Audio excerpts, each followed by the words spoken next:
জাতীয় নাগরিক পার্টি এনসিপির জ্যেষ্ঠ যুগ্ম মুখ্য সমন্বয়ক আব্দুল হান্নান মাসউদকে কারণ দর্শানোর নোটিশ দেয়া হয়েছে। এ বিষয়ে আগামী ৩ দিনের মধ্যে ব্যাখ্যা দিতেও বলা হয়েছে।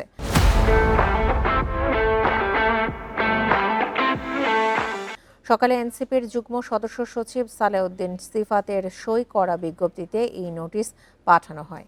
নোটিশের তথ্যানুসারে সোমবার একটি আবাসিক এলাকায় সমন্বয়ক পরিচয়ে বিশৃঙ্খলা করার অভিযোগে ৩ জনকে আটক করে ধানমন্ডি থানা পুলিশ। এদের মধ্যে বৈষম্য বিরোধী ছাত্র আন্দোলনের মোহাম্মদপুর থানার আহ্বায়ক সাইফুল ইসলাম রাব্বিও ছিলেন। পরে বিশৃঙ্খলা সৃষ্টির অভিযোগে তাকে সব ধরনের সাংগঠনিক কার্যক্রম থেকে অব্যাহতি দেওয়া হয়। আটক ৩ জনের মুচলেকা প্রদান করে থানা থেকে জামিন করান আব্দুল হান্নান মাসউদ।